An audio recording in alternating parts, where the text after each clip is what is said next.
Oke, selamat sore. Assalamualaikum warahmatullahi wabarakatuh. Salam sejahtera untuk kita semua. Ya, semoga semuanya dalam kondisi sehat walafiat, dan ini minggu kedua perkuliahan. Semangatnya dijaga ya, masih cukup panjang kalau kita punya 16 minggu termasuk ujian ya. Nah, itu berarti masih baru banget, masih di awal banget.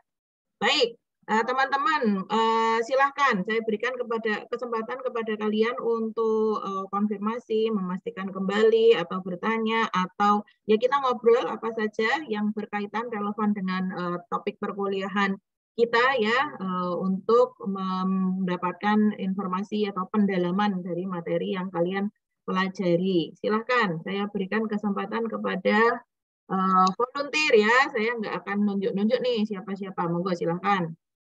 Siapa yang, atau kalau belum ada pertanyaan, misalnya apa kesannya, karena ini topik yang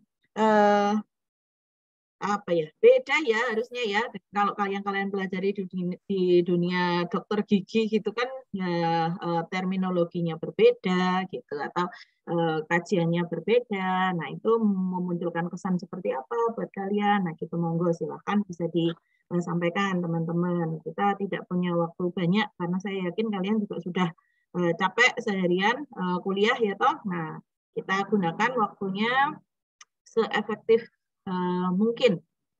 Silahkan. Bu, Siapa? saya izin bertanya. Ya, Jenny. Silahkan Jenny. Dikatakan di video itu kalau misal Yang mana Jenny? Videonya kan banyak tuh. Video yang diatesis stres model. Stres model ya.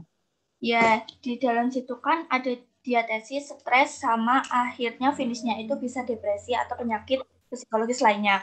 Nah, diatesis itu kan dari gen tofu jika dikatakan dari situ. Apabila tidak ada stres yang memicu diatesis itu, apakah mungkin seseorang tersebut walaupun memiliki gen kelainan psikologis, dia tidak akan mengalami depresi ya Bu? Atau dia tetap masih bisa mengalami depresi itu walaupun nggak ada stres gitu. Terima kasih. Ya, pertanyaan yang bagus sekali. Terima kasih Jenny. Ini tentang diatesis stress model. Kalau dari asal katanya, diatesis itu artinya ada dua hal, ya. Sehingga pendekatan ini digunakan untuk memahami adanya dua faktor yang itu perdebatan sudah lama sekali nih para ahli nih. Mana ya yang lebih kuat gitu antara apa? Ada dua N ya. Nemu nggak istilah itu ada dua N? Satunya adalah nature, satunya lagi adalah N lagi, satunya nurture. Ya, ada dua mirip-mirip, jangan sampai ketukar. Saya tuliskan di sini ada nature satu, kemudian nurture. Ya, nature itu tadi sudah disampaikan, disinggung oleh Jenny, adalah nature itu berkaitan dengan bawaan, ya, apa yang kita miliki sudah dari sononya. Contohnya apa? DNA diperoleh dari mana nih? Dari orang tua. Sehingga ada orang tua yang ya nggak orang tua langsung aja, tapi seluruh garis keturunan ke atas itu ya, itu yang memberikan nuansa DNA tertentu pada kita. Sehingga kita memiliki kerentanan. Ya, kerentanannya beda-beda nih, karena kalau kita ngomongin hukum genetika itu kan komposisinya bisa macam-macam ya, bahkan antara sibling atau saudara kandung saja itu ada bedanya juga gitu, karena komposisinya berbeda di dalam DNA kita. Nah, itu bawaan, nature. Kemudian yang nurture ini berkaitan dengan apa? Silahkan on mic, siapa yang bisa jawab? Nurture. Berkaitan dengan apa nurture? Kalau nature itu bawaan, ya berkaitan dengan fisiologis kita. Kalau nurture itu berkaitan dengan apa, Dek? Izin menjawab, Bu. Nurture itu berkaitan dengan pengalaman yang dia dapat di lingkungan dia tinggal atau hidup. Betul sekali. Tapi ini siapa ya yang ngomong ya? Suci, Indah. Ini nggak kelihatan. Ya. Suci. Ah ya, kalau saya pakai begini jadi kelihatan. Suci, Indah Pangesti. Terima kasih. Betul sekali. Nurture itu kalau dari katanya, asal katanya nurture itu kan pengasuhan. Nah, berarti berkaitan dengan faktor eksternal. Berarti terjadi pada saat apa? Pada saat individu tersebut sudah dilahirkan. Ya, bisa berkaitan dengan pengasuhan pada masa kecilnya, bisa kemudian berkaitan dengan kalau sudah agak gede itu adalah sosialisasinya, dia berteman dengan siapa gitu ya. Nah, itu yang tadi dibilang Jenny menyebabkan ada stresor juga, misalnya dia sekolah di mana. Nah, itu part of the nurture gitu. Misalnya sekolahnya itu di pondok pesantren atau sekolahnya itu di perguruan tinggi kedinasan. Nah, itu membawa ini ya konteks situasi yang berbeda-beda kan buat masing-masing individu. Nah, pertanyaan Jenny tadi adalah kalau orang itu aman-aman saja nih dari ininya, dari sisi keturunannya ya, tidak memiliki kerentanan, apakah dia tetap bisa mengalami stres, Bu, berdasarkan dengan adanya kondisi-kondisi yang menekan di sekitarnya? Tetap mengalami stres nggak menurut kalian? Iya, tetap mengalami stres. Hanya saja barangkali kondisi bawaannya tadi yang lebih kuat itu tidak membuat dia mengembangkan stres tadi menjadi gangguan psikologis yang lebih berat. Gitu. Kan kalau kita kan sehari-hari tetap mengalami stres ya. Kalian bangun kesiangan aja stres nggak? Stres. Nah, itu. Kalian tiba-tiba di tengah perkuliahan mati listrik, stres nggak? Stres gitu. Tetapi pada individu yang tidak memiliki faktor kerentanan, ya stres, oh ya ampun dia ya gitu terus, tapi tetap bisa menjalankan, melanjutkan lagi. Oh berarti aku harus begini. Nah ini listriknya mati di rumahku, aku tak cari tempat kemana ya ngungsinya. Nah itu, jadi tetap bisa teratasi. Gitu, tetap mengalami stres ya, kondisi faktor eksternal itu ragamnya banyak sekali, kita tidak bisa menghindarinya ya. Kalau menghindari itu menjadi tidak sehat. Besok kita akan bahas itu setelah UTS untuk topik stres ya. Nah, tetapi yang bisa kita lakukan adalah mengelolanya sehingga tetap bisa seimbang. Terus kalau sebaliknya gimana, Bu? Punya kerentanan, tidak ada stres, mungkin nggak? Nggak mungkin, gitu. Karena stres ini tetap ada, gitu. Stres itu tetap ada sepanjang manusia hidup. Ya. Kalau anak kecil beranggapan bahwa besok kalau aku sudah jadi orang gede, aku akan bebas. Ya, nanti anak kecilnya udah jadi orang gede, dia kan berpikir, wah lebih enak jadi anak kecil, nggak usah mikirin nyari duit lah gitu. Jadi tetap ada. Misalnya usia kalian sampai agak gede sedikit nanti itu yang istilah populernya quarter life crisis. Ya. Nanti kalau aku sudah 30-an, aku pokoknya sudah menikah, aku sudah punya rumah, nanti udah tenang lah hidupku. Apa iya gitu. Sekarang mikirnya begitu, tapi besok ketika sudah umur 30-an, ketika ini challenge-nya akan berbeda lagi. Sumber stresnya akan berbeda lagi. Kenapa? Mikir kayak anakku sekolah di mana ya? Mikir kayak pekerjaannya ya biasanya usia 30-an itu berada di level menengah, sudah punya anak buah, masih punya bos. Nah, dia berada di tengah-tengah. Nah, ini tekanannya kan dari dua arah jadinya. Nah, jadi seperti itu contohnya. Oh, besok kalau aku sudah pensiun, aku mau pensiun dini. Kalau sudah pensiun akan tenang hidupku.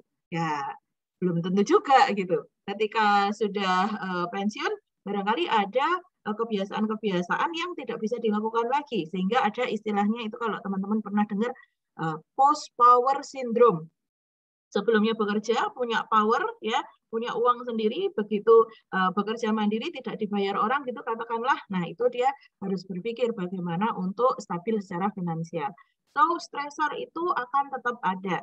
Nah, jadi kalau misalnya kondisi diketahui nih analisisnya, diatesis stress model, individu itu punya kerentanan, maka dia harus mengejar dengan cara mencari tahu bagaimana coping strategi yang bagus sehingga bisa mengatasi stres. Gitu. Sehingga kondisinya tetap well maintained. Kenapa? Kok harus seperti itu? Karena kalau enggak, dia sudah punya kerentanan, tidak mampu mengelola stres, sumber stres yang eksternal ini, maka ya peluang dia untuk mengalami gangguan mental menjadi semakin tinggi. Yang tadi dicontohkan oleh Jenny, jadinya depresi, ya, jadinya skizofrenia misalnya, atau gangguan jiwa berat yang lainnya. Itu. Nah, gimana ya Bu kalau misalnya orang itu secara bawaan itu dia baik-baik saja, tidak punya kerentanan, terus kemudian dia menghadapi stres, bisa nggak sampai bergangguan mental? Bisa, ketika stresnya itu sangat berat sekali. Ya, teman-teman pernah dengar istilah trauma, peristiwa trauma, ya, peristiwa traumatik. Nah, nggak semua peristiwa buruk itu kita bisa masukkan kategori traumatik. Ya, ya. Jadi kita coba pahami itu bahwa untuk menjadi sebuah peristiwa yang traumatik itu apa tanda-tandanya? Itu menyebabkan major life changes, perubahan yang sangat besar sekali dampaknya bagi kehidupan. Contohnya apa kira-kira? Ada yang bisa menyebutkan major life changes? Kehidupan kita itu turn upside down gitu. Dulunya begini, terus ada kejadian itu jadi malik, jadi berubah total. Apa contohnya?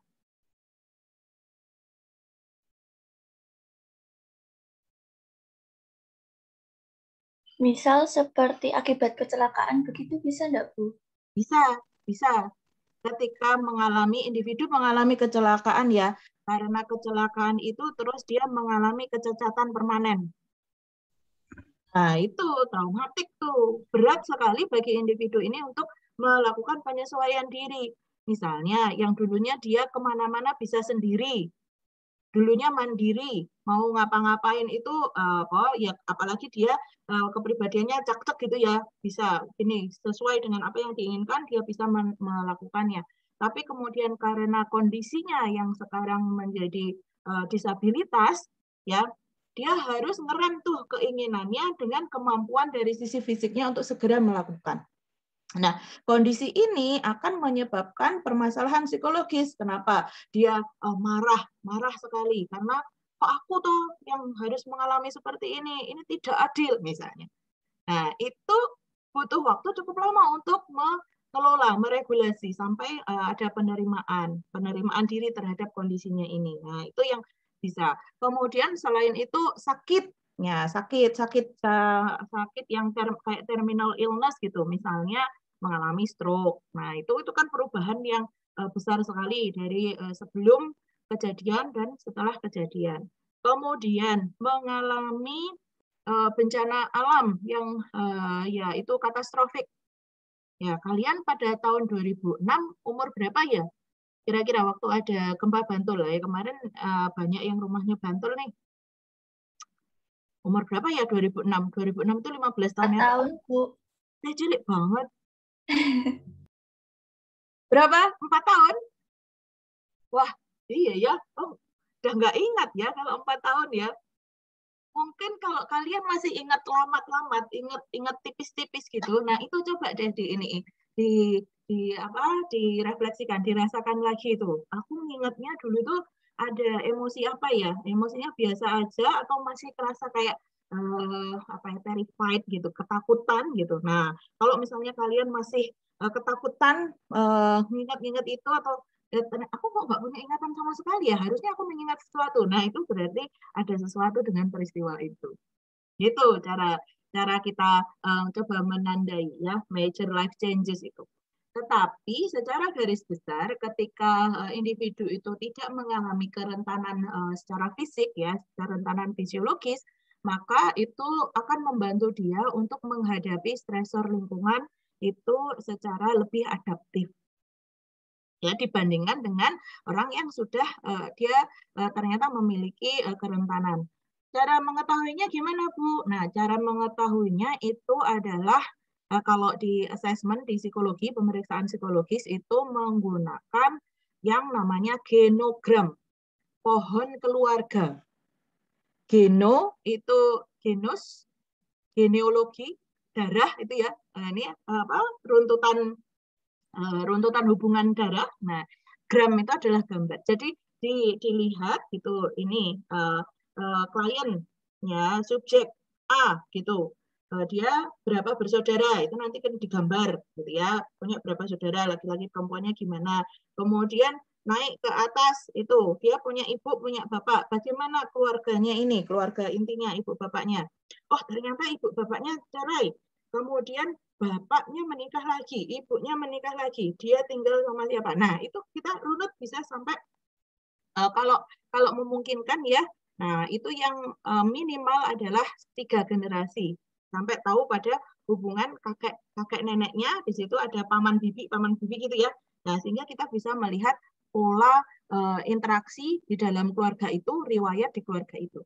Kalau di keluarganya ada katakanlah catatan bergangguan jiwa berat juga, maka di situ besar kemungkinan dia membawa gen yang sama.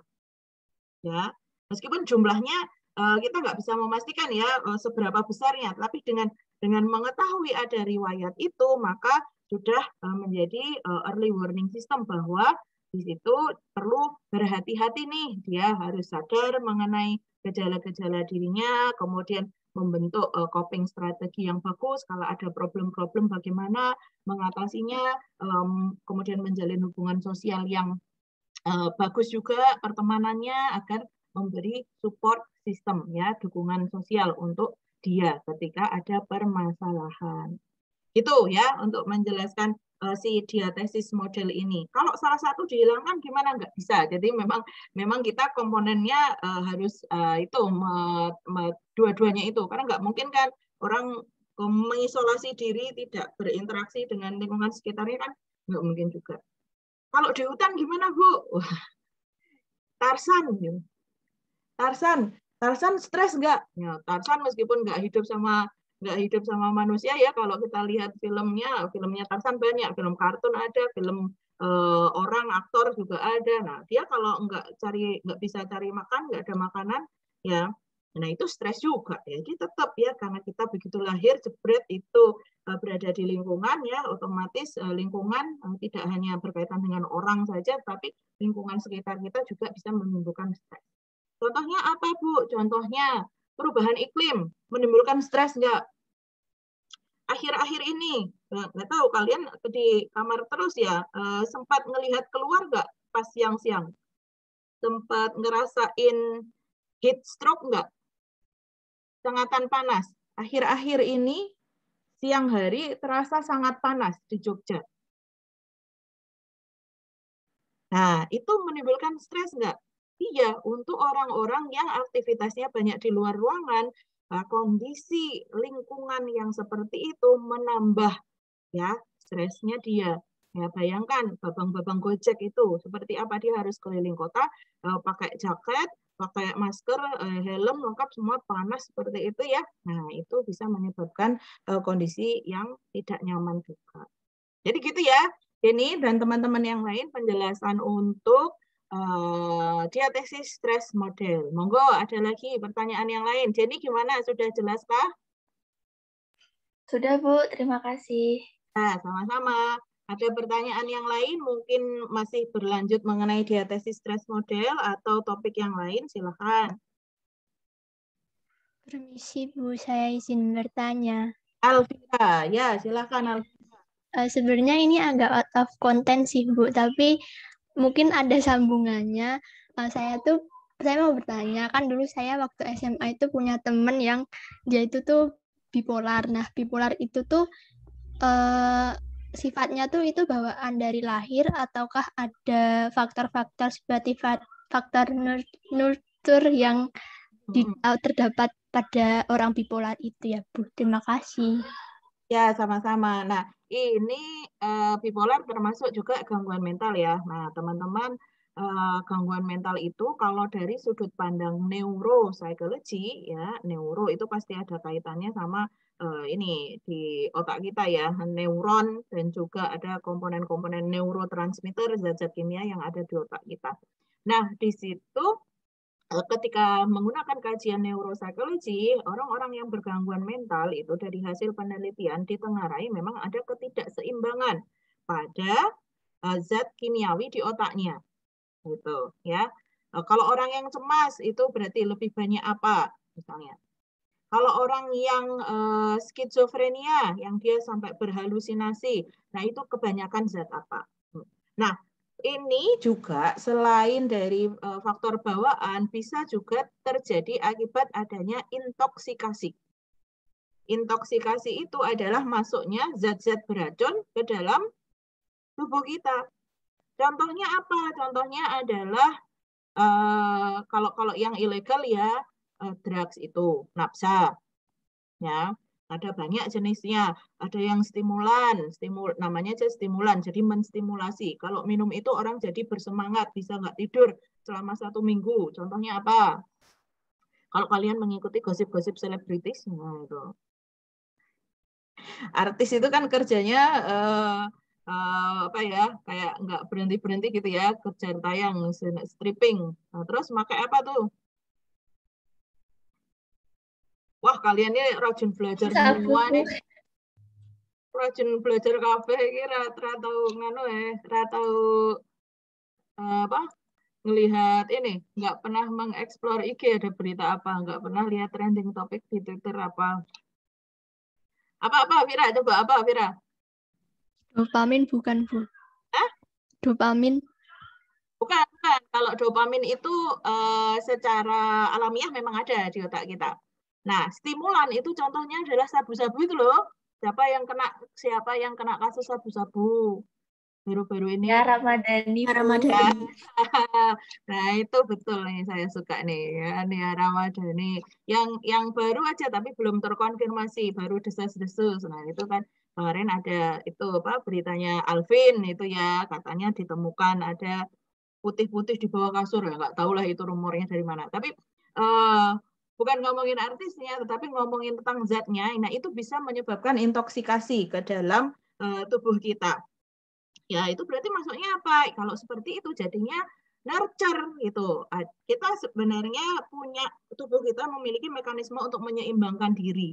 Tapi kita kadang nggak sabar. Seperti Vira bilang tadi, kita punya loh dopamin di dalam tubuh kita yang membuat kita merasa ya apa ya baik-baik aja gitu, tenang kayak gitu. Kita punya di otak kita. Tapi kadang itu tidak terstimulasi karena apa? Terlalu banyak bekerja, terlalu banyak stres gitu, kurang piknik, ya, sehingga tidak berfungsi ini bukan tidak berfungsi tapi tidak banyak produksinya, lebih banyak produksinya adalah yang kortisol. Nah, coba deh kalian cari tuh nanti kata kortisol. Nah, itu yang menyebabkan stres tuh, kortisolnya lebih banyak, jadi orangnya nggak bisa tidur dan segala macam. Nah, biar bisa tidur bukannya dia melakukan aktivitas yang meningkatkan dopamin, tetapi dia malah nyabu apa, kalau nggak bisa tidur itu nyarinya adalah yang bukan sabu tetapi yang menenangkan, yang kayak di iniin si itu dulu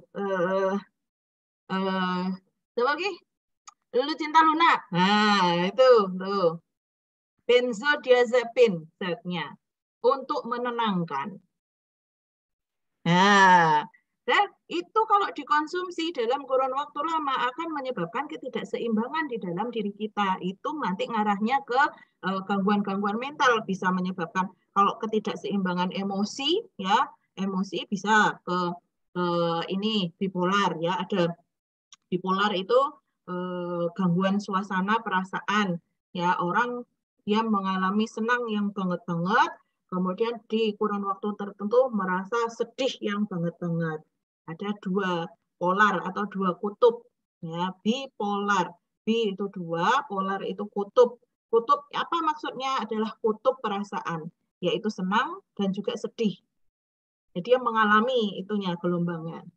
Nah, kalau yang sudah speak up, struggling menghadapi itu kan ada tuh Marsanda, ya Marsanda sudah dia menyampaikan bahwa dia struggling dengan itu dulu ya, sampai sekarang dia menurut saya itu dia juga bagus tuh mengajak masyarakat untuk lebih sadar mengenai kesehatan mental, ya bagus tuh. Nah, ada juga dampaknya tadi bisa arahnya yang depresi aja bisa. Nah, itu jadi tetap ya kombinasi antara dari sisi nature dan dari sisi nurture. Orang kalau nature-nya nih sehat nih, tapi karena dia pertemanan buruk, terus kemudian dia mengkonsumsi itu tadi, narkoba tadi itu, ya, kira-kira jadi sehat lagi nggak kondisinya? Tadi awalnya sehat, terus gara-gara narkoba itu jadinya ya pasti ada penurunan, sudah tidak sehat lagi, tidak stabil lagi. Bisa dilihat dari apa? Misalnya ya emosinya jadi jelek, kemudian kontrol dirinya jadi jelek. Orang kalau kena narkoba itu kan sampai makan teman juga gitu ya. Jangankan teman, keluarga aja juga dimanipulasi. Bagaimana caranya agar dia mendapatkan pemuasan kebutuhan dia untuk itu minuman obat itu biar dapat efeknya. Jadi kalau orang pada umumnya biar happy itu berkebun kah atau jogging ya olahraga. Nah, itu adalah stimulasi zat-zat neurotransmitter tadi secara alamiah. Nah, habis sepedaan, keringetan, wah seneng, wah lega. Terus habis itu makannya jadi banyak, habis makan, waduh jadi bersemangat lagi. Nah, itu karena neurotransmitternya tadi seimbang. Tapi kan ada orang-orang yang maunya shortcut. Ya toh? Gimana agar cepet gitu loh. Olahraga mager ah. Ya udah biar cepet ngapa gitu. Menghisap ganja kah? Nah, itu kemarin ada lagi kasusnya siapa yang menghisap ganja? Anji. Anji ya, betul. Nah, itu menghisap ganja. Nah, itulah yang ininya shortcut. Nah, tahunya ganja dari siapa? Ya pasti nggak mungkin tahu tiba-tiba tahu aha gitu pasti nggak mungkin gitu. Pasti gara-gara lihat orang lain atau lihat di media atau ditawari orang lain dan segala macamnya itu tadi yang merupakan bagian nature apa nurture. Kalau dari orang lain, dari media. Nurture. Betul sekali, nurture. Gitu ya, Fir? Iya, Bu. Baik, Bu. Terima kasih, Bu. Sama-sama. Ada lagi? Bu, saya izin bertanya, Bu. Ini siapa nih? Saya cari kuning-kuningnya. Saya Sylvia. Sylvia. Ya, silakan Sylvia. Skizofrenia itu kan juga salah satu gangguan mental yang diakibatkan oleh faktor genetik dan lingkungan. Apakah memiliki persamaan juga dengan autis yang memiliki teman halu istilahnya atau gangguan gitu, Bu?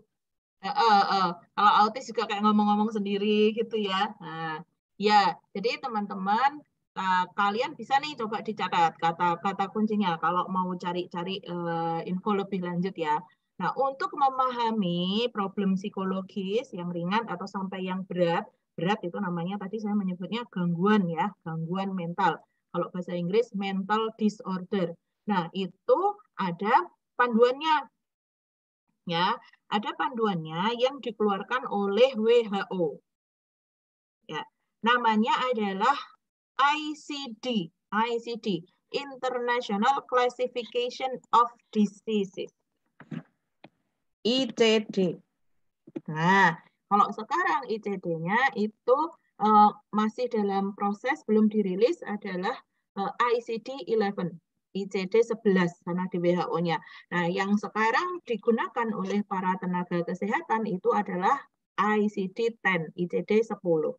Nah, dalam ICD-10 itu tidak hanya tentang penyakit mental saja, tapi semua penyakit, semua ada kodenya. Penyakit mata, nah apa, penyakit paru, dan lain sebagainya. Nah, untuk penyakit mental atau gangguan mental, kodenya itu adalah kode F. Nah, kenapa Bu Ide kok kodenya F? Lembuh, ya itu kodenya alfabetikal. Alfabetikal ya, mungkin dari penelitian-penelitian dulu ya untuk gangguan mental dapatnya yang F gitu ya. F. Nih, F berapa Bu? F-nya itu juga banyak, yaitu kode gangguan mental ada dari F0 sampai dengan F100. Banyak gitu. Nah, sehingga dari pemahamannya di sini, sebentar, saya ada nih, semoga bisa kelihatan nih. Ini kalau di kelihatan nggak? Oh, karena pakai ini ya. Karena pakai virtual background. Bentar. Nah, coba kalau saya matikan virtual background-nya buat nunjukin ke kalian bukunya seperti apa. Nah, ini. Nih, ICD. Ya, ini bocoran-bocoran terbaru aja nih dikasih tahu ICD, tapi tetap ini masih mendasarkan pada ICD yang ke-10 ya. Baru di belakang ini ada updatean kira-kira perbedaannya antara 10 dengan 11 itu apa.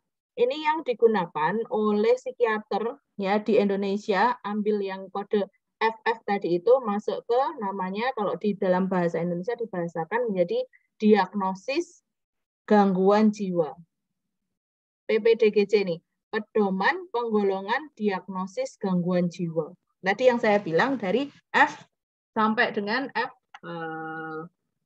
berapa? Itu banyak banget. Nah, tak buka aja ya. Enggak F100 sih, F99. Ini kelihatan enggak? Mana ya? Sini. F99 kan kecil banget ya. F90, nah ini kelompoknya F90 sampai F99 dari awal. Nah, saya mengenalkan ini kepada teman-teman untuk teman-teman ada gambaran juga meskipun tidak detail banget ya. F00, nah ini dari F00, oh, sudah kelihatan nggak? F00, nah itu ya. Autis ada di mana? Nah, autis itu ada di kelompok gangguan perkembangan.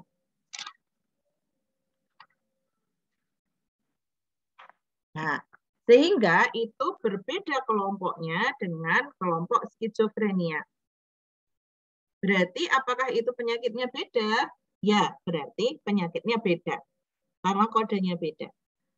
Tapi Bu, tadi kok ada yang mirip ya? Ngomong sendirinya. Tadi pertanyaan Sylvia. Ya, bisa jadi seperti itu, ada gejala-gejala yang mirip, tetapi untuk menegakkan diagnosis ini pada satu penyakit yang khusus, tentu kita membutuhkan serangkaian gejala. Tidak hanya satu gejala. Contohnya apa, Bu? Analoginya biar kami gampang memahami. Analoginya adalah dengan penyakit fisik. Kalian pernah demam? Pernah ya? Kayaknya semua orang pernah demam deh, nggak mungkin nggak pernah demam. Nah, yang mau saya bicarakan adalah demamnya karena apa? Karena ternyata penyebab demam itu banyak, Bu. Gitu ya, toh? Kalau sekarang, aduh, kok demam nih? Jangan-jangan COVID. Nah, oke, COVID itu adalah apa? Virus, masuknya virus ke tubuh kita. Kalau zaman dulu belum ada COVID, adalah virus yang masuk ke dalam tubuh kita. Influenza itu kan juga virus. Ya, jadinya gejala pertama demam. Tetapi bisa nggak Bu penyakit yang lain juga diawali dengan demam? Bisa banget. Tipes. Ya, mungkin di sini ada yang pernah mengalami tipes, semoga nggak mengalami lagi. Demam berdarah. Suhu tubuh naik tinggi. Ya. Kemudian apa? Keracunan makanan, yaitu bisa jadi muncul dalam bentuk demam juga. Keracunan yang lain kena ini bisa ular atau apa gitu ya, bisa juga ada muncul gejala suhu tubuh yang meningkat. Nah itu satu gejala saja, tapi kan kita nggak bisa mengatakan waduh suhu tubuhku meningkat kok aku panas ya, jangan-jangan aku COVID, kan nggak bisa. Kita perlu melihat gejala-gejala yang lain. Begitu juga ketika kita membicarakan penyakit mental. Saya kok nggak bisa tidur, jangan-jangan saya depresi. Mungkin sih, tetapi kita lihat yang lainnya. Ya, nah, ada nggak gejala depresi lainnya yang bisa ditemukan pada dirimu? Nah, gitu. Itu kalau saya ketemu sama klien tuh, ya gitu. Oke, datang dengan satu gejala apa? Nah, kemudian saya akan tanya, kamu ada gejala yang lain nggak? Nanti agar saya bisa membantu untuk mengelompokkan dia sebenarnya masuk ke problem yang mana. Seperti autis tadi, orang autis sulit untuk berinteraksi dengan orang lain. Terus kemudian orang skizofrenia, ada dia punya ciri autis juga. Gitu. Tetapi ada ciri dari skizofrenia yang tidak dimiliki oleh orang-orang yang mengalami autis. Skizofrenia itu ada di F20. Itu.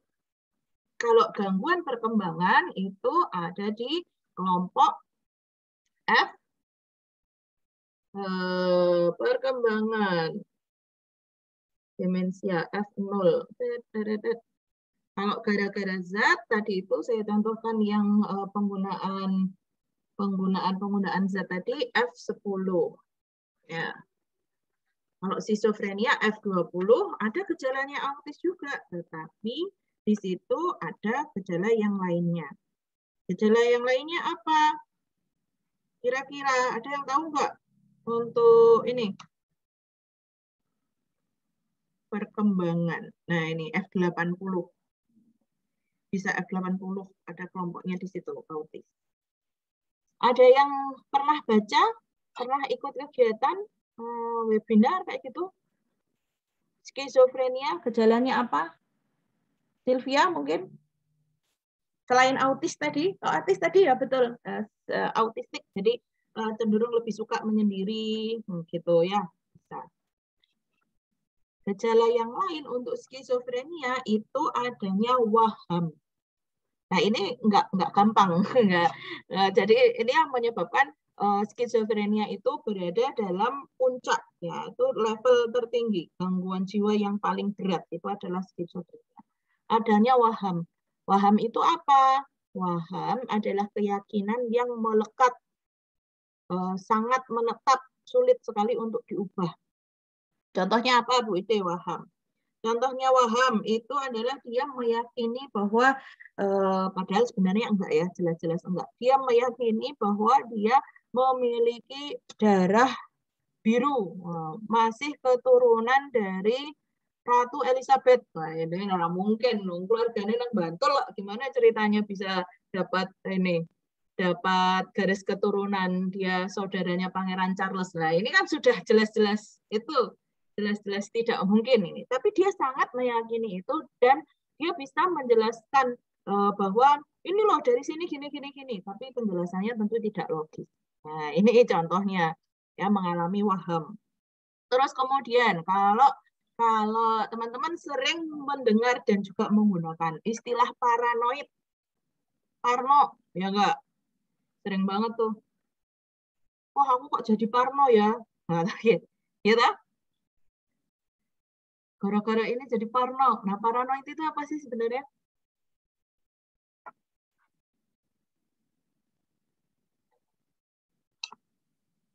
Ya nggak sih, sering pakai kata itu nggak sih?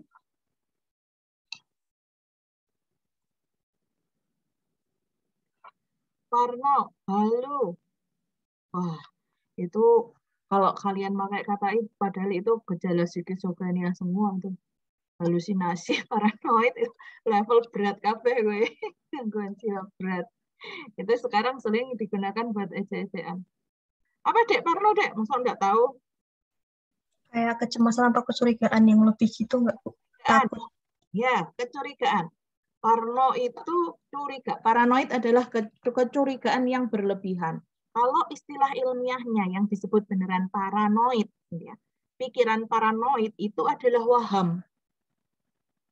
Kalau kalian menggunakan paranoid atau parno itu dalam percakapan sehari-hari, maka itu terjadi simplifikasi makna, penyederhanaan.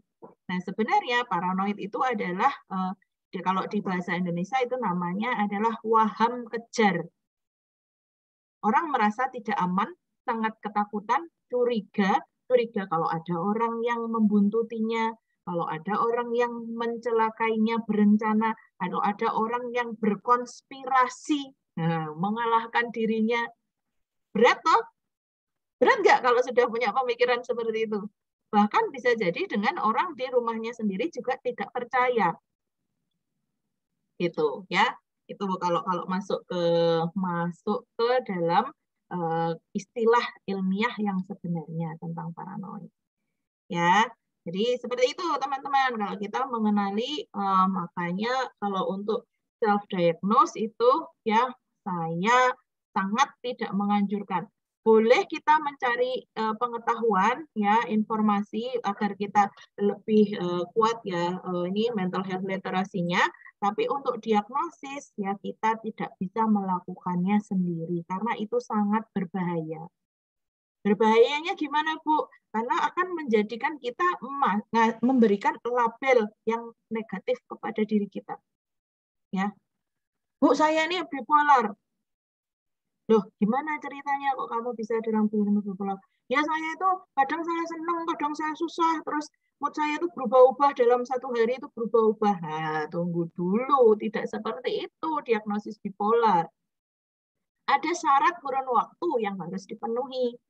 Ya, kondisi manik, kondisi yang sangat senang berbunga-bunga itu harus ada setidaknya dalam kurun waktu yang nggak cuma sehari 2 hari, tetapi minimal selama 2 minggu.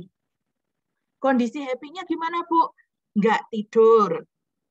Aktivitas, banyak melakukan aktivitas, tetapi tidak ada yang bermanfaat. Wah, contohnya gimana, Bu? Contohnya, naik motor keliling kota. Jalan kaki 20 km dari Tugu ke Kaliurang, bolak-balik misalnya. Nggak capek? Nggak capek sama sekali. Ya. Tapi nggak bermanfaat. Gitu loh. Jadi kan kalau misalnya saya kadang senang, saya kadang susah. Nah, itu ya wajar. Orang ya kadang senang, kadang susah gitu ya. Nah, itu hati-hati kalau misalnya ini. Jadi kalau misalnya ngerasa nggak nyaman sama dirinya, lah lebih mending itu kemudian sharing. Ya kan sekarang ada banyak startup tuh yang startup counseling. Nah, misalnya itu gunakan untuk ini menjadi kesempatan untuk berdiskusi seperti itu. Yang saya alami ini sebenarnya wajar nggak sih gitu. Nah, dengan adanya second opinion, second, third opinion, nah itu kan membuat kita nggak serta-merta melabel diri kita gitu. Ya, gitu. Kapan-kapan kita bisa lanjutkan lagi tuh besok nanti kalau kita bahas topik stres yang lebih detail lagi. Ya, kita punya 3 pertemuan nanti setelah UTS. Ya, teman-teman. Oke, ada pertanyaan lagi kah? Berkaitan dengan faktor genetik dan lingkungan. Shared environment. Keluarganya sama, kok hasil orangnya berbeda, Bu? Sekolahnya sama, tapi kok kakak sama adik kok hasilnya beda, Bu? Gimana seperti itu? Ada pengalaman pribadi?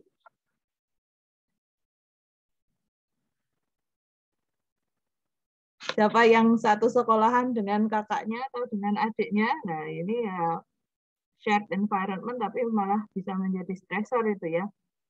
Nggak nyaman. Kalau saya lebih milih beda sekolahan ya, biar punya identitas sendiri, nggak dibanding-bandingkan. Oke, ada lagi pertanyaan? Sudah cukup? Oke, kalau sudah cukup, kita akan lanjutkan untuk topik minggu depan terkait dengan apa? Sudah ada yang buka-buka elok?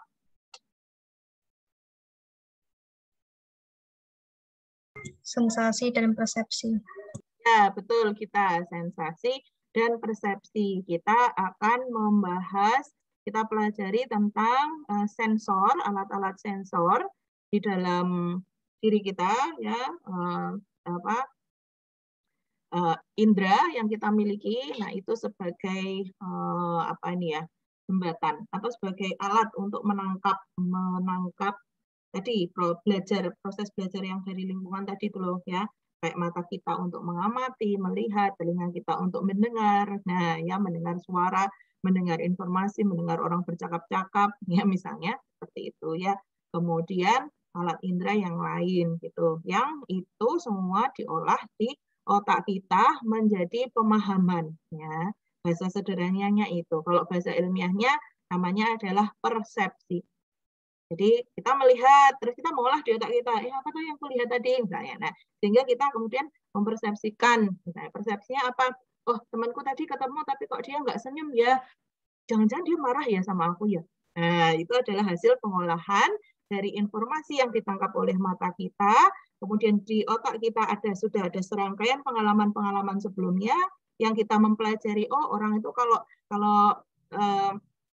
lagi ramah itu ya tersenyum. Kalau orang itu merengut berarti ada sesuatu. Nah, itu kan prior knowledge yang kita miliki. Nah, itu menjadi info-info kita olah lagi di otak kita untuk mempersepsi. Sehingga hasil ada pemaknaan sesuatu gitu di dalam diri kita. Gitu ya.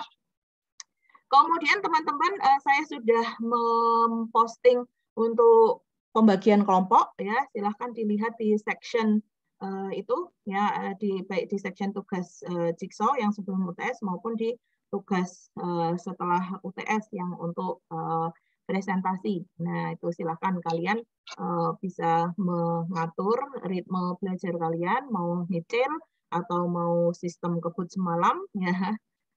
Itu saya percaya kalian sudah bisa mengelola diri dengan baik. Baik, seperti itu. Vanes sudah nih untuk kehadirannya teman-teman hadir semua. Sudah Bu, sudah di screenshot. Oke, siap, baik. Dengan demikian terima kasih teman-teman. Saya akhiri pertemuan kita pada sore hari ini. Tetap sehat, tetap semangat ya. Bukannya biar bisa jalan-jalan dan makan-makan kalau zaman dulu ada acaranya Pak Bondan Winarno itu ya, bukan, tetapi untuk kalian menjalani kehidupan dengan produktif dan bermakna. Selamat sore, selamat melanjutkan aktivitas kalian lagi. Sampai ketemu minggu depan. Ya, disiapkan pertanyaannya kalau ada pertanyaan setelah menyimak materinya. Assalamualaikum warahmatullahi wabarakatuh. Selamat sore semuanya. Saya end meetingnya ya. Terima kasih. Terima kasih, Bu. Terima kasih, Bu. Terima kasih, Bu. Ya.